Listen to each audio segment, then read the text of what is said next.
You went to school. You stayed out of trouble. You took the loans because everyone said it was an investment. You built the resume. You worked the internships. You skipped vacations. You learned about Roth IRAs before you learned how to cook. You tracked your credit score like it was a GPA. You did everything right. So why does it still feel like you're losing ground? Look at the numbers. Income up. Promotions earned. Side hustle launched. Budget spreadsheet color-coded. And yet, the feeling persists. The gap between effort and outcome. The quiet anxiety at 2 a.m. when you calculate how long it will really take. The strange realization that being responsible hasn't created freedom. It's created maintenance. You're not collapsing. You're sustaining. Barely. This isn't about laziness. It's not about avocado toast. It's not about skipping lattes. It's about a timeline that shifted while you were following the map. Because the rules changed. Slowly, quietly, and most people didn't notice. Millennials were handed a script. Go to college. Get a stable job. Buy a home. Build equity. Retire comfortably. That script worked, once, but it was written for an economy where tuition was lower, housing was cheaper relative to income, and wage growth kept pace with productivity. By the time you stepped onto the stage, the props were more expensive and the spotlight was dimmer. Start with student loans, not as a complaint, but as math. Loans delay flexibility. They compress your 20s. They change risk tolerance.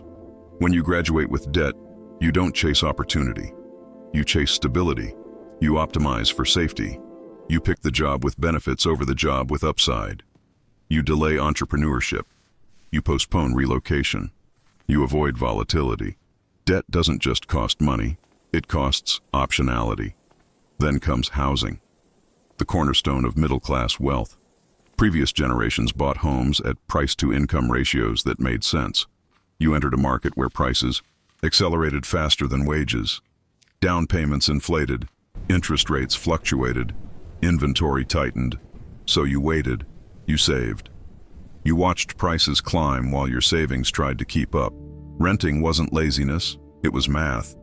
But renting also meant missing equity growth during the years when assets appreciated the fastest. And while all this happened, lifestyle expectations quietly expanded. Not extravagantly, incrementally. A reliable car became a financed SUV. A starter apartment became a luxury complex with amenities. A smartphone became a yearly upgrade cycle. Streaming subscriptions stacked. Software subscriptions stacked. Insurance premiums crept upward. Groceries inflated. None of it felt reckless. Each decision felt reasonable, affordable, justified by your income. But affordability isn't the same as wealth building. Here's the trap. You optimized for monthly payments. The system trained you to think in terms of monthly impact. Only $620 a month. Just $89 per month. As low as $1,400 monthly. Monthly framing shrinks long-term consequences into digestible bites. It disguises compounding outflows. It turns large commitments into tolerable subscriptions. And millennials, raised during the subscription era, internalized that rhythm. Everything became manageable in isolation. But together they became momentum. Just not the kind you wanted. You got raises. That part is true. Many millennials earn more than their parents did at the same age. On paper, that should solve the problem. But the gap between income growth and asset inflation created a treadmill effect. Your raise didn't increase purchasing power as much as it increased maintenance power. It allowed you to keep up, not to leap forward.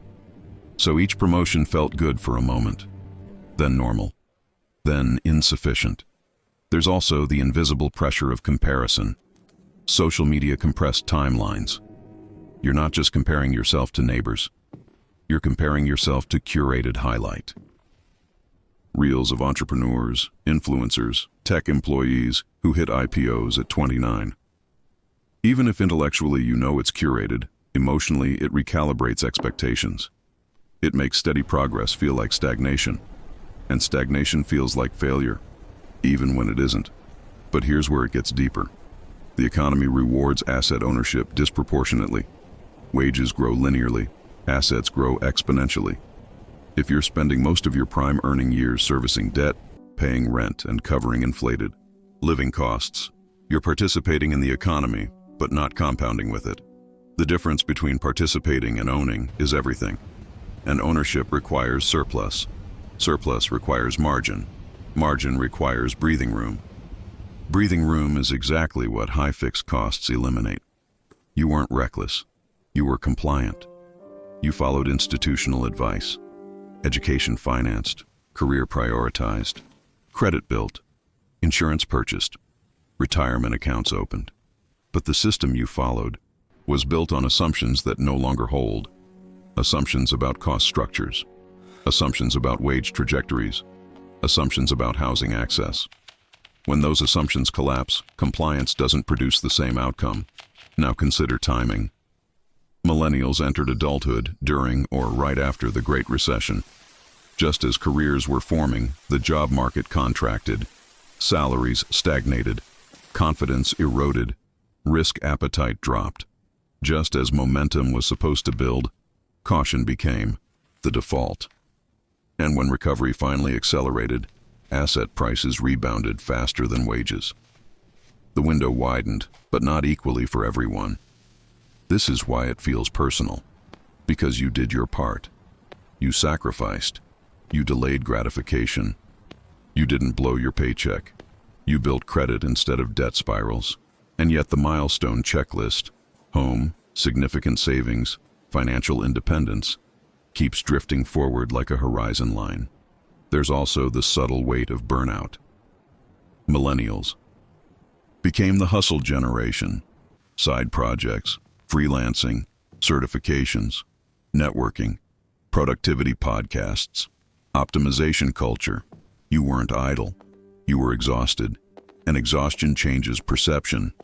When effort increases but progress feels slow, it creates cognitive dissonance. That dissonance becomes frustration. Frustration becomes self-doubt. But this isn't a hopeless narrative. It's a structural one.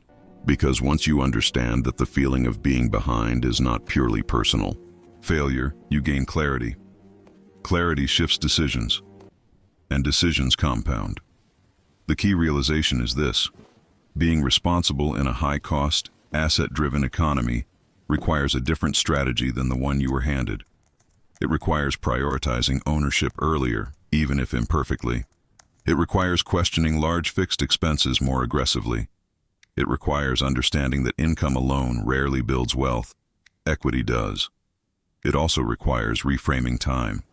The most dangerous cost isn't interest, it's delay. A 5-year delay in investing during your 30s has a disproportionate impact compared to a 5-year delay in your 50s. Timeline compression is the real tax.